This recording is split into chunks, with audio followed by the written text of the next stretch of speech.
Hi, everybody. I'm Skip Elsheimer, and welcome to the AV Geeks Lunchtime streaming show, where we watch old 16mm films from the AV Geeks 16mm collection. This is pre-recorded. I'm taking a 2-week break from doing live shows, but I still wanted to share films from the collection, kind of keep that momentum going. And so I appreciate you tuning in, even though I'm not physically doing this exactly at the same time that you're watching it. Does that matter? I don't know. Anyways, so I've been picking some themes to show, and today is airplanes, flight, commercial air flight. So I've got 3 films. The first one is a Castle film, and Castle was a film company that released short subjects to the home market. So this is before home video.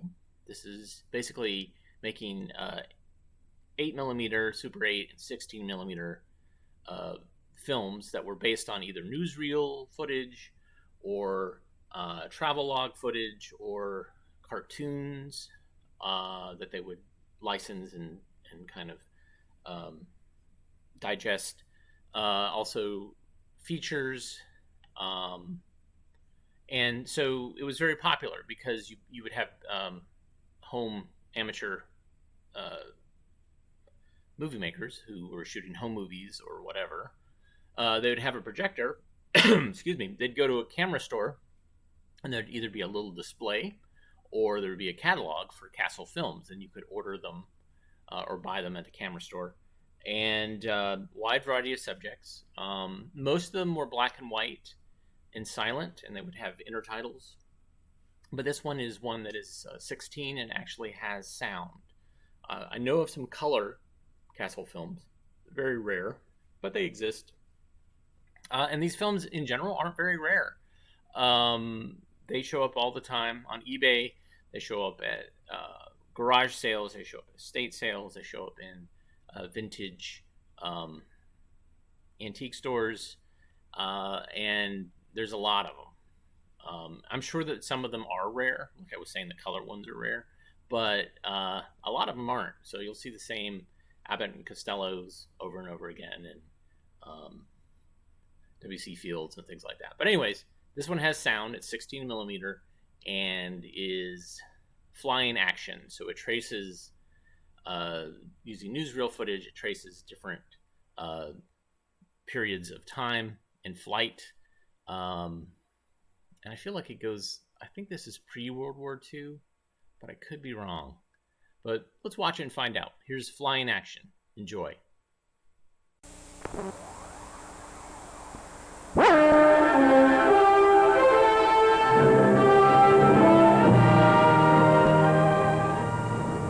It's flying action on the screen, the camera record of man's conquest of the skies. Through the magic of this pictorial record, we give you history written in the heavens, drama made in the clouds.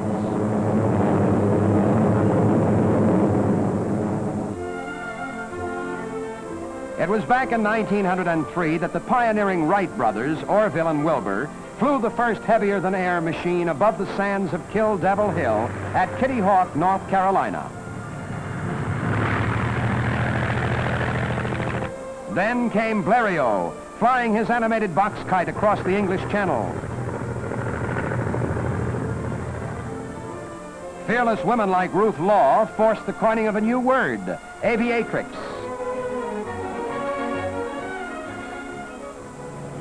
By the advent of World War I, the plane was not only a gadget, it was a weapon. Here's Eddie Rickenbacker and his famous Lafayette Escadrille, the hat-in-the-ring squadron which engaged in so many aerial combats with the black-nosed Richthofen squadron. Those early dogfighters were still a long way, however, from the fighting plane of today.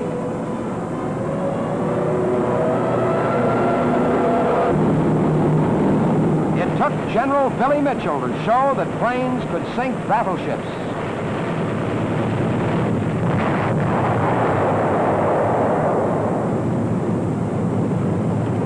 Bombs away and the battleship is sunk. But for many, the plane had still not proved itself. More pioneers were needed, and more pioneers were found. such as the daredevil pilots who were first to prove the male must go through on wings. There was the hero Lindbergh, who took his Spirit of St. Louis across the ocean to Paris non-stop.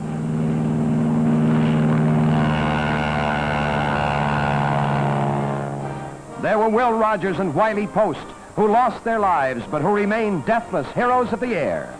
Amelia Earhart, who flew off into the wild blue yonder. Ruth Elder, a great woman pilot. Here's Ruth Nichols, another gal who proved that women rated wings. It was a risky business flying in those days, and sometimes fate demanded a sacrifice. Here's Gene Bales in his power-packed speedster, the GB, caught by the camera in an unforgettable shot as it breaks into flames above the airfield. Burning wreckage is his monument. And here is that great silver cigar called the Hindenburg, queen of the lighter-than-air fleet. A static spark ignites the hydrogen in her tanks, and in a few searing seconds, she crumbles to the ground, a charred and smoldering wreckage of a great liner of the air.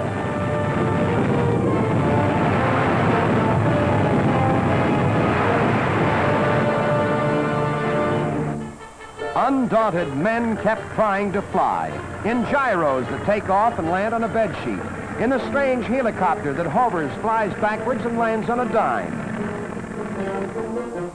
And there were stranger contraptions, too. Many a man with a high-flying imagination wound up with his face in the dirt.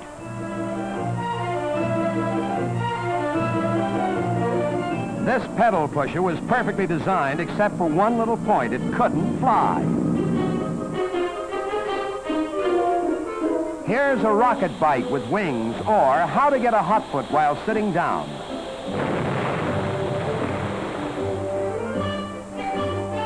And here's a human glider.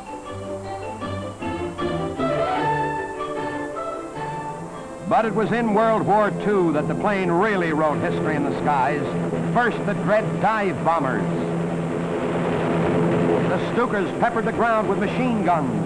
Their screaming dives spearheaded the Axis drive across Europe until British planes and Ack-Ack drove them back.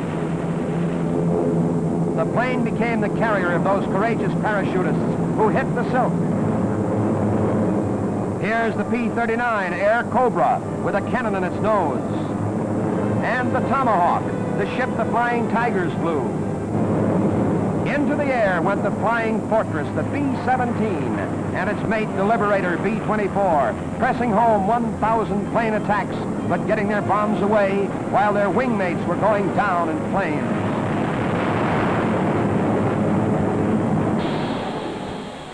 In the late stages of the European War came the Buzz Bomb, a 400-mile-an-hour pilotless plane that could only be caught and shot down by a jet interceptor.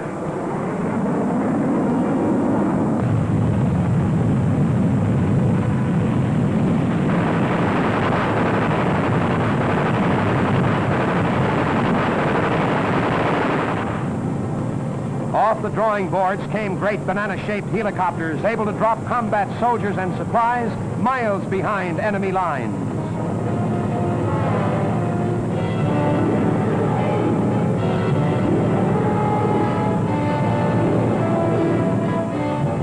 Bigger bombs required bigger bombers like this Intercontinental B-36 with 6-piston and 4-jet engines supplying a mighty thrust of power.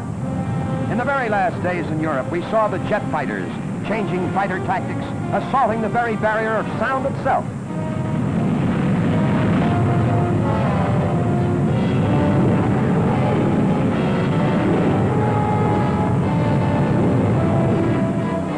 In the Pacific, it was still a carrier war.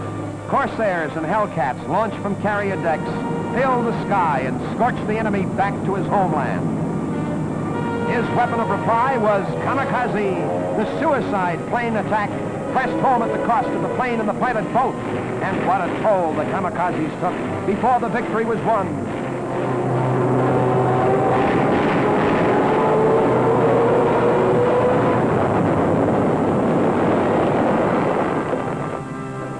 The war over, aircraft development turned completely toward jets. Reaction thrust took planes up to 700 miles an hour.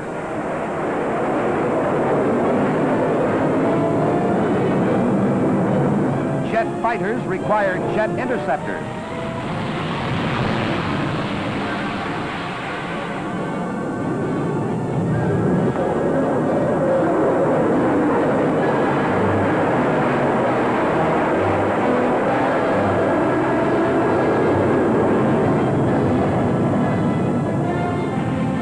among strange new experiments with the Northrop Flying Wing, a frightening vision of the future.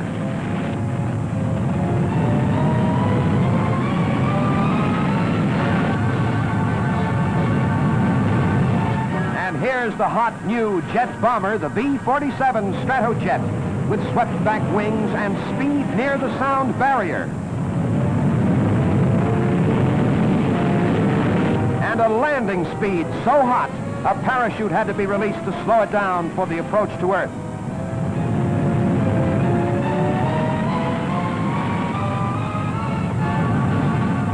Jets not being fast enough, the rocket was built into a plane, and the XS-1 dropped from the bomb bay of a mothership straight through the sky at close to 1,500 miles an hour.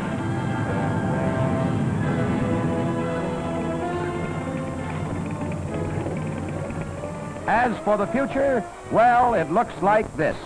Giant rockets burning liquid oxygen and alcohol, maneuvered by electronic devices, point their noses into the sky, to other continents, other planets, who knows where, but always climbing through space to write another great chapter in the exciting history of flying action.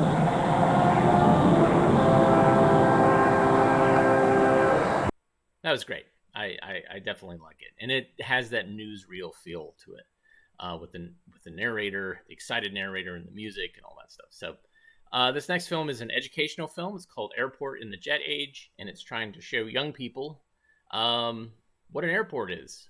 A lot of kids had never flown before because it was cost prohibitive, and so this is just showing the transportation and how it works, and so you can learn about it. And the fact that this is in the jet age is, there's now international travel, and there's you can get from one side of the country to the other very quickly, and so that's what this film is showing us. So let's enjoy Airport in the Jet Age.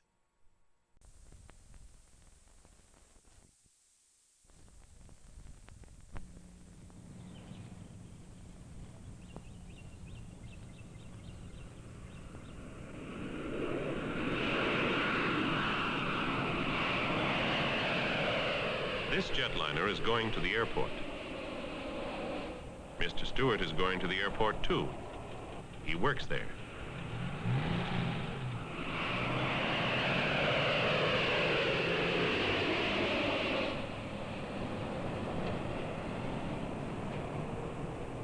Mr. Stewart works in the control tower of one of the busiest airports in the world.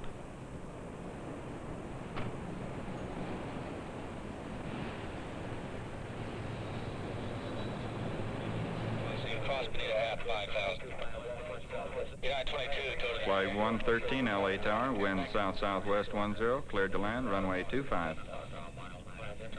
Hi, Norm. How's it going today? Oh, Paul, no problems. Landed about a dozen in the last half hour, but I saved about a dozen for you. Oh, thanks a lot, buddy. What's the next inbound? Flight 738 on final. Okay. Behind the friendly joking lies a deep sense of responsibility for the lives of thousands of people. There are more than 1,000 flights a day going in and out of this airport. It's the job of these men, who are called air traffic controllers, to direct and control the coming and going of these flights so that there will be no accidents or interference between aircraft.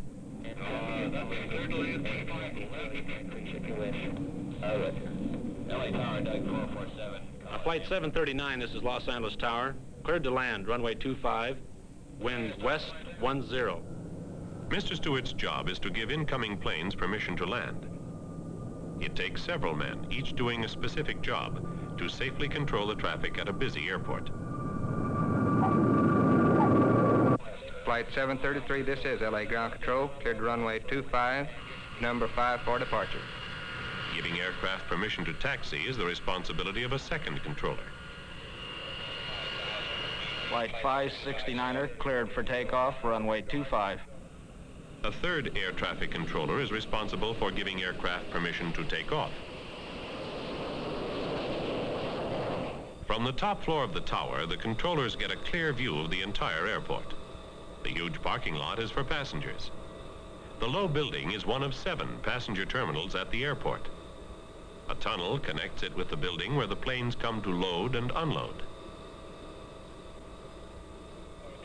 Flight 755, this is Los Angeles Tower, cleared to land, runway 25. Flight 755 has carried 103 passengers non-stop from Chicago to Los Angeles. The plane's next assignment is Flight 766, non-stop to New York and leaving in just 2 hours.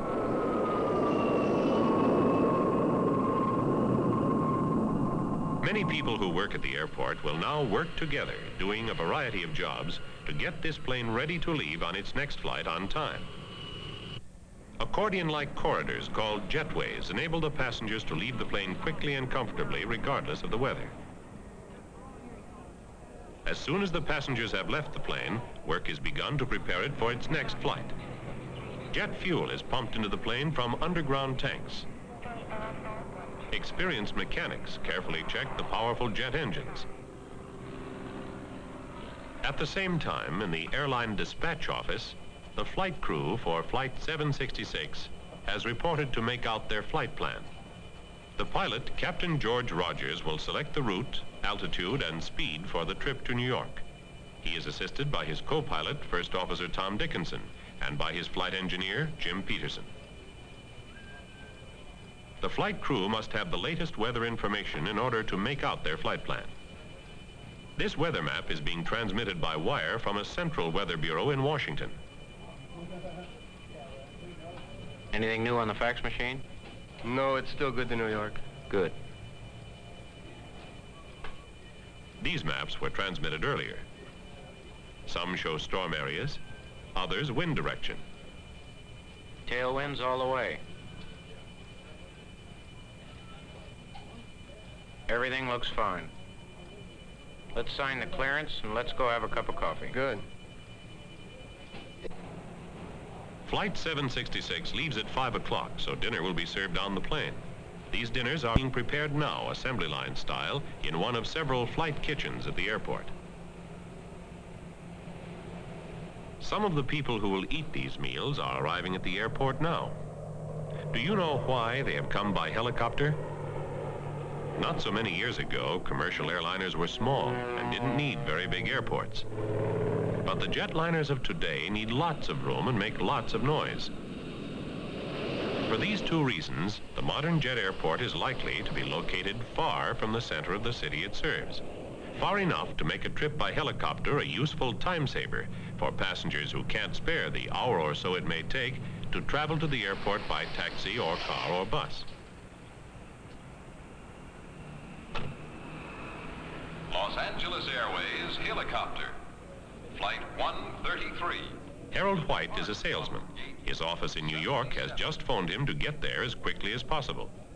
He wants to buy a ticket on Flight 766 if there is still space available on it. This machine, and hundreds like it throughout the nation, is connected with a giant electronic computer which records each ticket sale and can indicate if there is space available on a particular flight. Yes, sir. I can confirm you on Flight 766. Good, that's wonderful. Some of these passengers will also fly out on Flight 766. This small airliner has arrived from a city 100 miles away. Many passengers at the airport transfer from short local flights like this to transcontinental jet flights. This is the Williamson family. Judy and Bob Williamson are flying with their parents on Flight 766 to visit their grandparents in New York City. Mr. Williamson purchased his ticket several days ago at a ticket agency, so the Williamsons can check in at a counter for passengers who already have their tickets. One of the big jobs at a modern jet airport is handling the luggage for all the people who fly in and out. First of all, the luggage must be weighed to avoid overloading the plane. Then, each bag is tagged. IDL stands for Idlewild Airport in New York.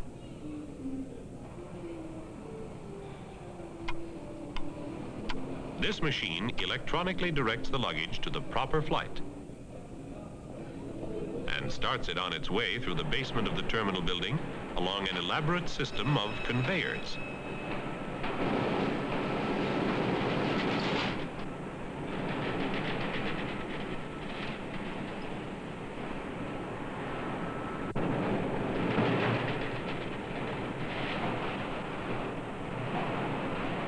Finally, the luggage is loaded into a container which fits right into the baggage compartment of a jet aircraft. Flight 766, non-stop for New York, will depart from boarding area 79. A fast runner might beat his luggage to the plane, but not the average family.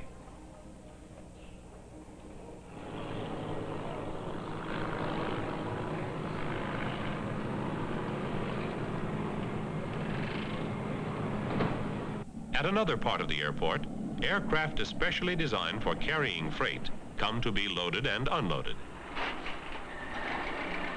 When fast delivery is important, there's no better way to ship freight than by air. Many tons of airborne freight move through the airport's freight terminal every day. The passenger agent for boarding area 79 checks tickets to make sure that passengers are boarding the right plane. There are more than 60 boarding areas in this airport.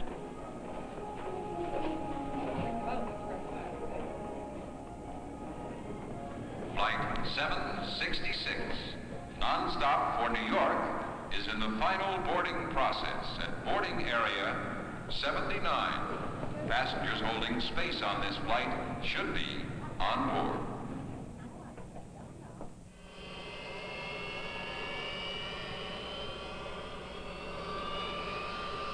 Captain Rogers calls the tower and receives clearance to taxi to the end of the runway.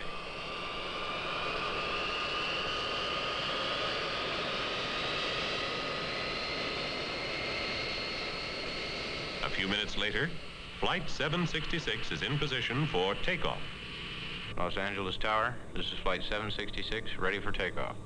Flight 766, this is Los Angeles Tower, cleared for takeoff, runway 25.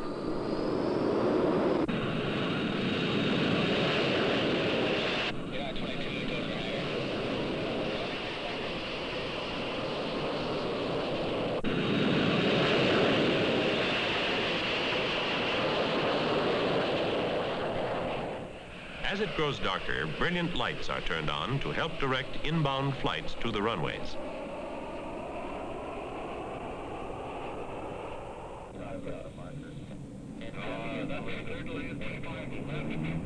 The Jet Age Airport, day and night, a complex, busy gateway to our major cities.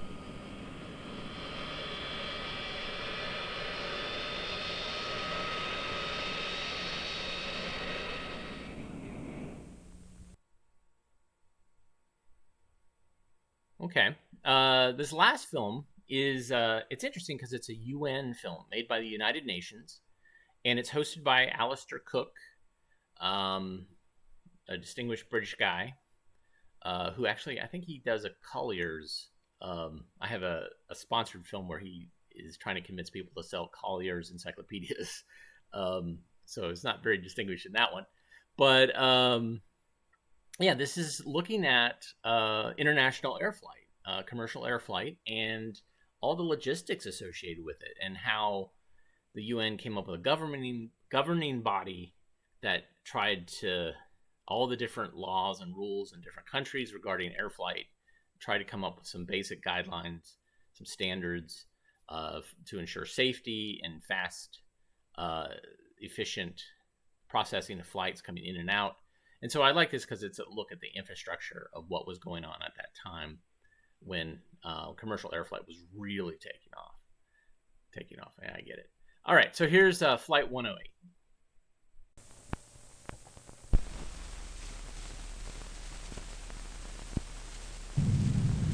This man is an airline pilot. He lives about 10 miles from Idlewild, and he drives to his work.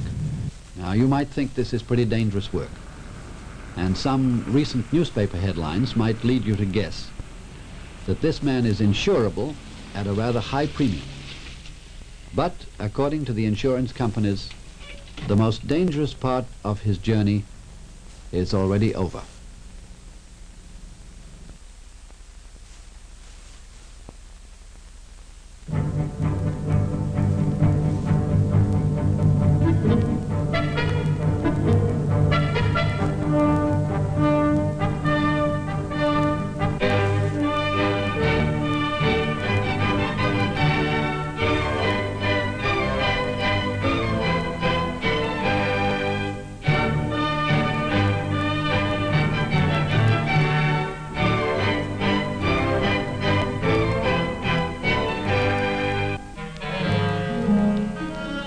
It says here, breakfast in Karachi, lunch in London, supper in San Francisco, and sometimes we have to add luggage in Rome. Today we're going to look into the crowded sky and consider air safety. Now, it's an odd thing about the human mind that it seems to be so constituted that when you say the phrase air safety, most people think of its opposite, air disaster. Every time a plane crashes in Tibet or Kansas, we are grateful that we were not aboard. And yet, when 450 people are killed on a holiday weekend on the highways, we don't say, it might have been me. Every day, 500,000 people get off the ground, take to planes, and fly in all sorts of weather and all sorts of landscapes, and come safely to their destinations. How safe is air travel? Well, the insurance companies, who employ experts to figure risks, they put it in a rather vivid way. It does not cost an airline pilot 1 penny more to buy a life insurance policy than it costs a librarian or a grocer. Now, the point of all this is simply that statistically, aviation is one of the safest forms of transport, but it's not safe enough, and in some countries it's a very big issue, and as you will soon see, it is of special concern to the United Nations.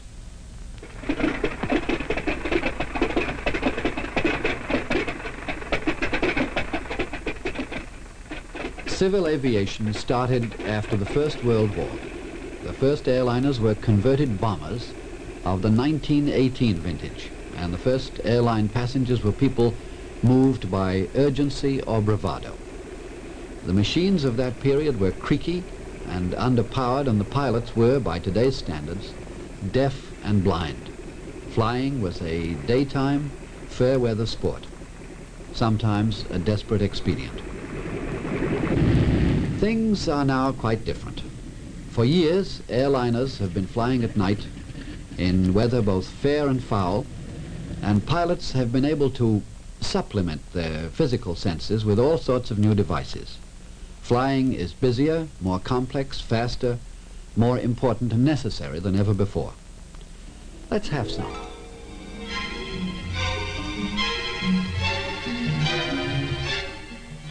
The flight which follows is typical of today's international airline procedure.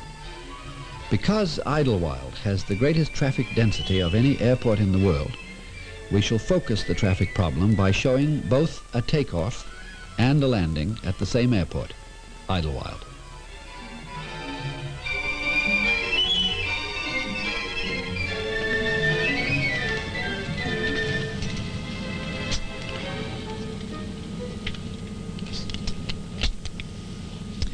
Now we're going to break the law of gravity. The shape of this plane and the power of its engines is going to help us to overcome gravity by lift and to defeat drag by thrust. And up front there are some very skilled men who are going to see that this goes according to plan. Checklist. Roger. Ready for checklist? Ready for checklist. Wheels. Block safety. Landing gear lever down. Down. Cockpit cabin oxygen pressure. Check. Equipment cooling control. Automatic. Oxygen panels and masks. Check. Circuit breakers. All checked and in. Warning system lights. Check. Flow meter power. Normal. Battery and DC power. Check battery on. Electrical panel. Check then set. Fuel quantity and distribution. Distribution normal quantity 37,000. Fuel panel. Check then set. Fuel flow meters. Reset. Hydraulic fluid. Full. Engine start pressure. 3,000 in each bottle. Air conditioning and pressurization. Panel set. Fuel done. Complicated? Engine oil quantity. Technical, of course. But every complicated piece of equipment or procedure consists of a great number of essentially simple things. Things that any of us can understand. Off. Anti-skid. Off. Spoiler switches. On. Passenger oxygen valve. Normal. No smoking seat belt sign. On. Emergency exit light. Armed. Fuel inlet heat. Off.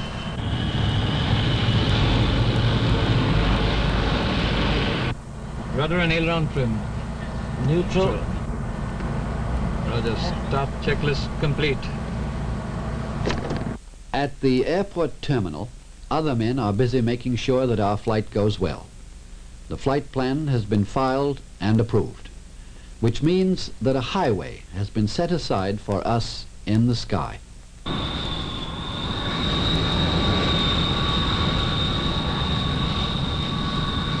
Right, ask for taxiing clearance, please. Roger.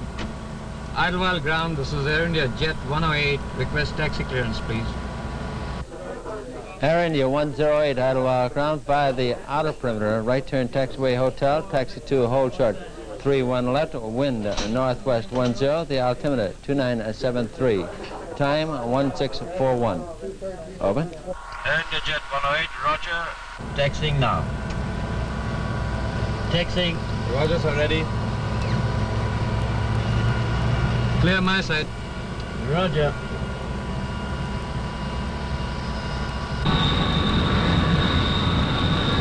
Taxi up 2, but hold short of runway 13 left, traffic lane.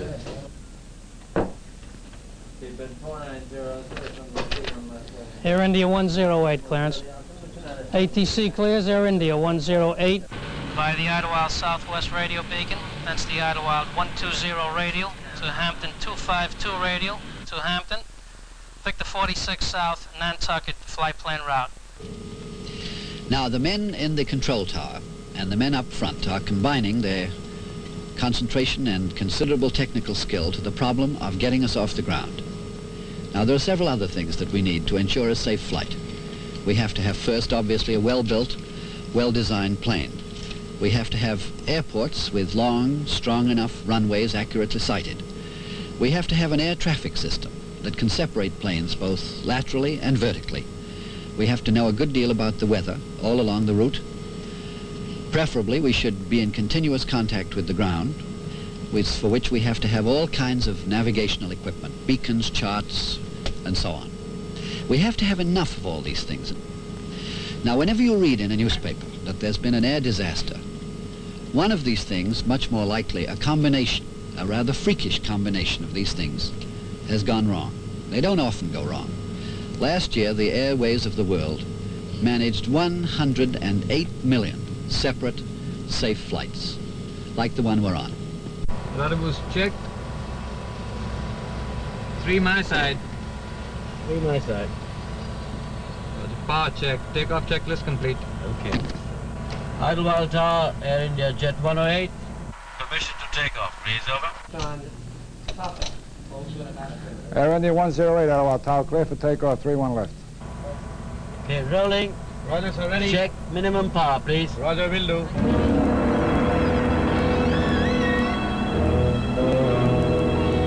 Air India 108, rolling.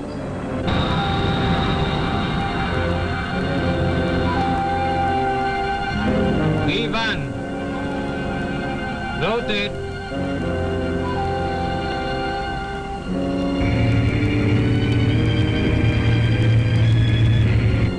Gear up.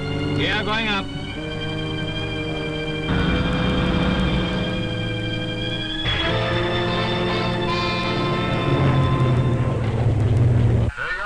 Air India 108, contact departure control now 121.1. Okay, tracking on 120 radio. Roger.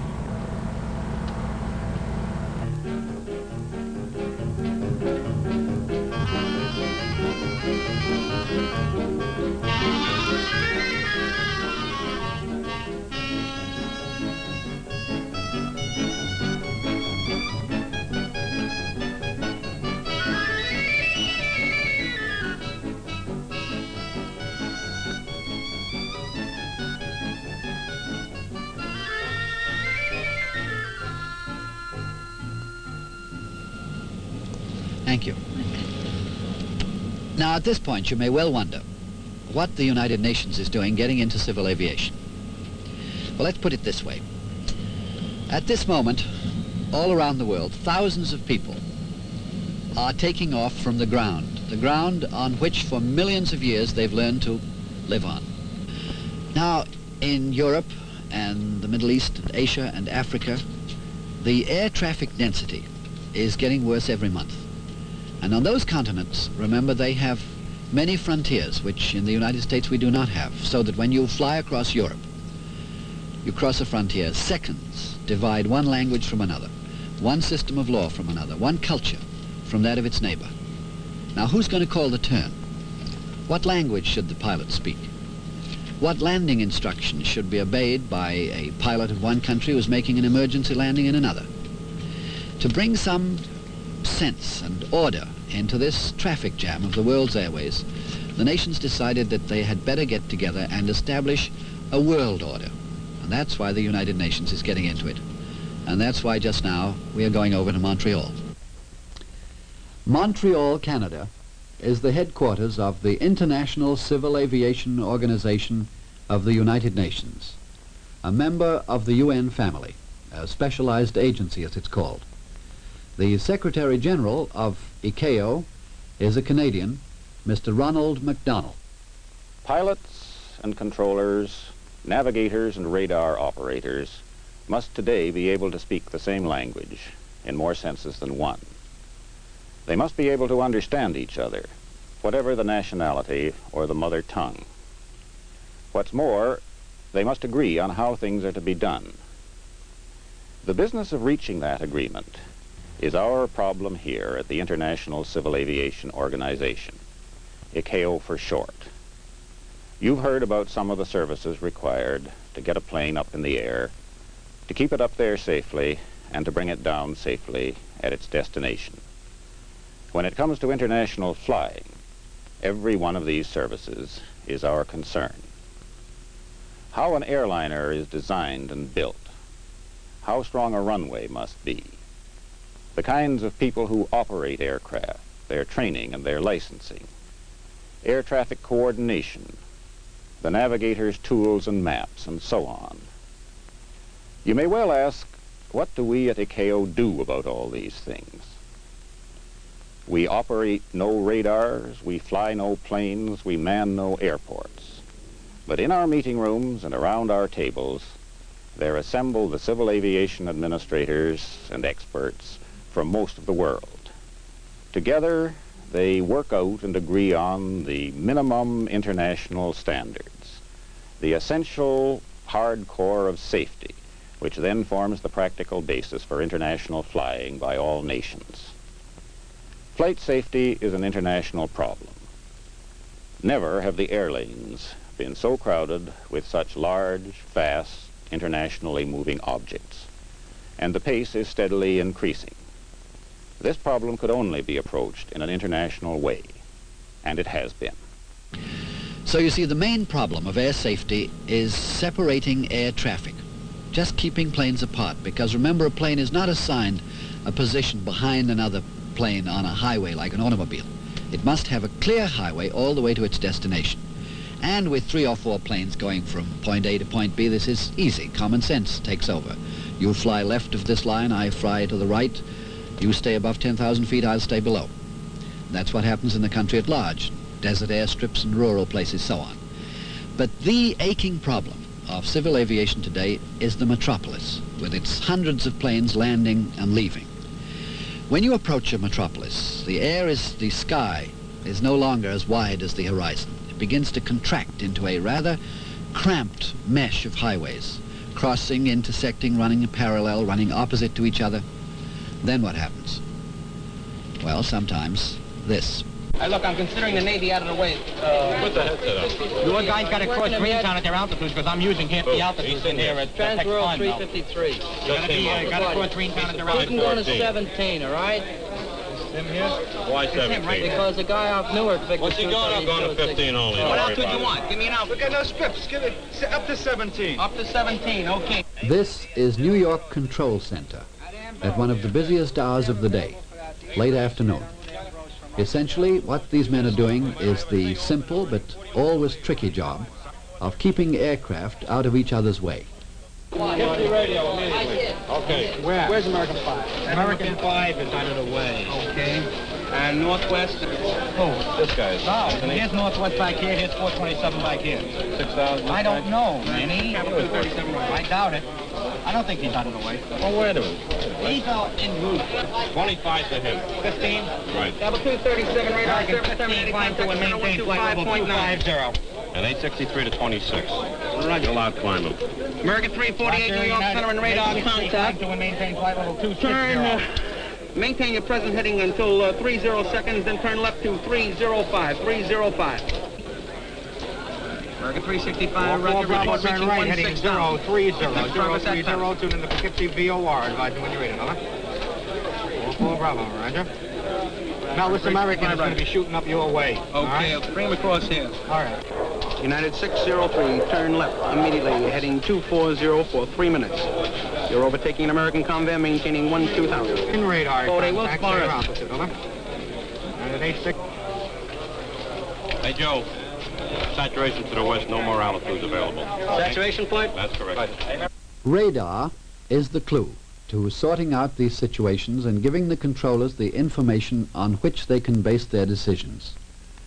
But the radar equipment in use in civil aviation today is blind in one important respect.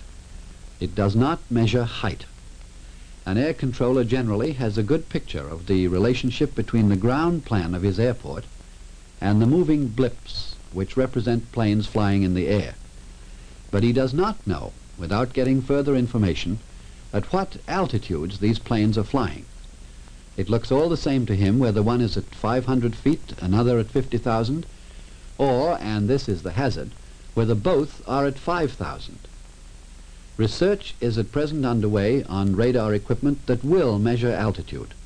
Proposals have been presented to ICAO, and the first experimental tower has already been built. But the use of these devices on airlines is still several years away. Now we have a man standing by who knows all about this kind of research, and he'll be our guide to the kind of work that's being done to make tomorrow's airliners safe when they're flying at tomorrow's speeds. His name is Jerome Lederer. We know what kind of air traffic system is needed. One day, maybe not too far off, we shall have it. I am with the Flight Safety Foundation, an organization dedicated to making the airways safer. I've also been a consultant for ICAO in Montreal. How will it be different from the present system? Well, for one thing, the whole idea of using a human voice for instructions from ground to air will change. That will be all automated. Each airplane will be allocated a movable cube of airspace. Computers will probe for possible conflicts and pass solutions on to the controllers. Only near airports will this area system of automatic control have to give way to a channel type of approach to the runways. Work towards this kind of automated air traffic control system is underway right now. Various aspects of it are being researched here in the United States. Other activities on related fields are being pursued in England, in the Netherlands, and in many other countries. At some point, the stage will have been reached when this system is considered ready for regular international airline use. And at that point, ICAO will enter the picture, and the system and perhaps competing ones developed in other countries will be brought to the conference table at Montreal. There will be intensive consideration of all aspects: cost, practicability, and scope. Finally, an agreement will be reached, an agreement to which all ICAO members will be asked to subscribe. Then the world's airlines will have taken another great step towards uniformity, reliability, and safety in the world's air lane. Well, that, of course, is all in the future, and we are concerned with today, or rather with tonight, because we have to get back to the ground. And it seems that there's quite a bit of weather about, and the pilot has asked for a GCA, a ground-controlled approach to Idlewild. Idlewild ground control, this is Air India Jet 108. Request GCA approach. Air India 108, this is Idlewild radar. Hear you loud and clear. How do you hear me? Idlewild from Air India 108, hear you loud and clear.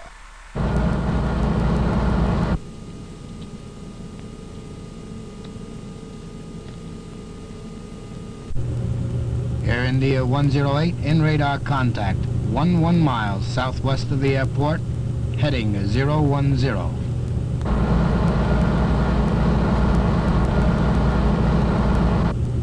Air India 108, if no transmissions received for a period of 5 seconds, on final proceed to and hold Lido 1500. Before we complete the final landing, let's pause and look at the role that ICAO plays in it. I am John Bellringer of the ICAO Technical Secretariat. The most critical phase of flight is the final approach to land, and in this connection, the instrument landing system was adopted by ICAO as an international standard some 12 years ago, and today it serves the airlines on more than 400 runways of the world's airports. Additionally, at a number of the larger international airports, a precise radar system called Ground Controlled Approach, or GCA, is used to guide a pilot by the spoken word to a point from which he can land visually. ICAO has developed technical specifications for GCA which ensure that all installations will perform alike wherever they are located. Without the assistance of ILS and GCA, many flights would need to be diverted to other aerodromes where the weather conditions are more favorable. But this would be both expensive to the airline and inconvenient to the air passenger. Now, let's watch and see how the jet aircraft you've been following is torqued down to a safe landing. Air India 108, turn right, heading 040. Descend to 1,500. Roger, Air India Jet 108.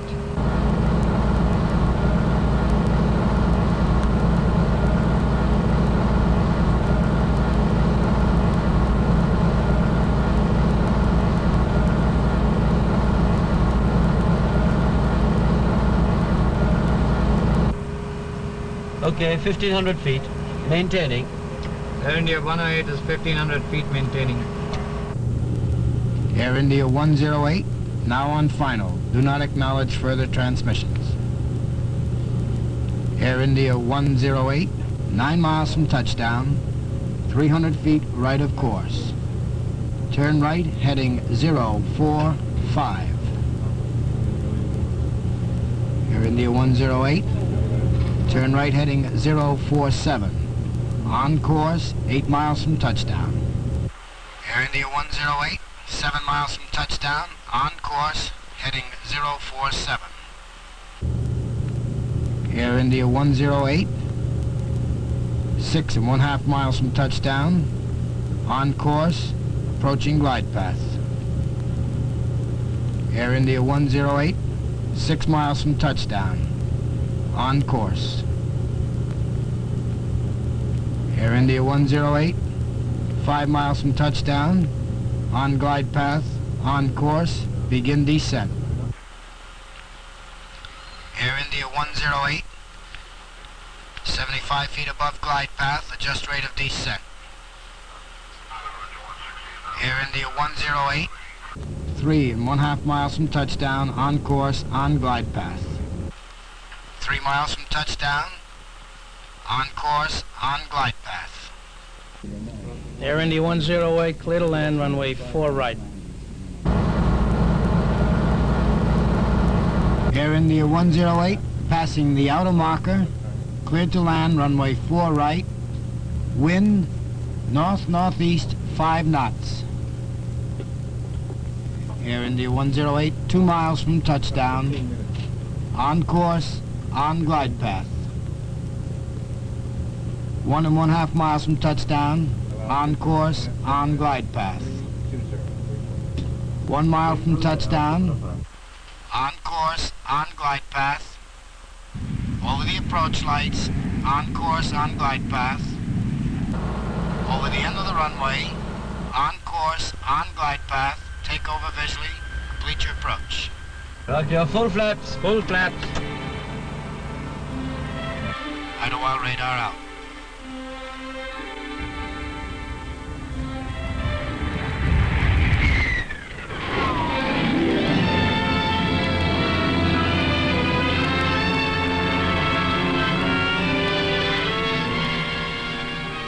Just another landing, just another flight strip to be cleared from the control board, just another routine bread and butter miracle completed.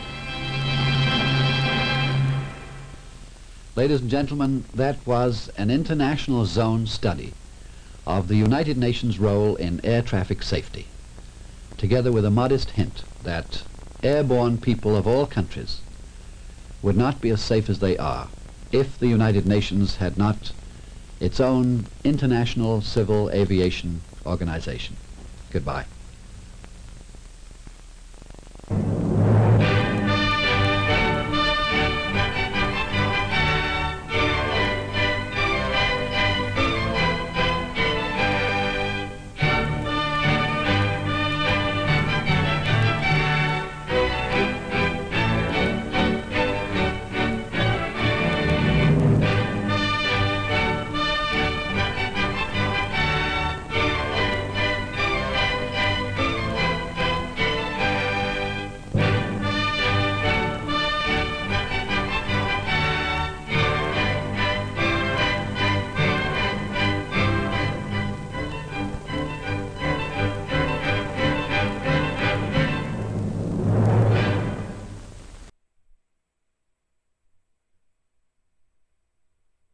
Well, that was great. I don't always do theme shows. Sometimes it's just kind of a pick of whatever I think is interesting or whatever kind of pops up. But I enjoy when I do a theme show, you find a lot of common similarities between the films. And so I hope you enjoyed it. And if you did, one way you can show that you like us, besides hitting the like button, is to buy us some coffee. You can go to www.buymeacoffee.com/avgeeks and buy coffee. And even though I'm not doing this live, I can assure you that I'm having coffee today because that is my one habitual thing, my drug of choice. You can also go to avgeeks.com and see other things that we have online, and we have DVDs for sale there as well. And then, like I said before, hit like. It's very simple. Doesn't hurt. Doesn't cost anything.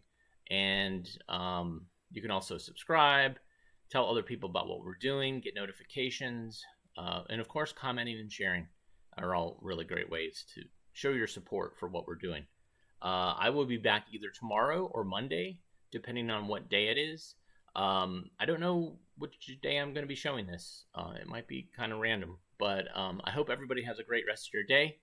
And I will be back at towards the beginning of August,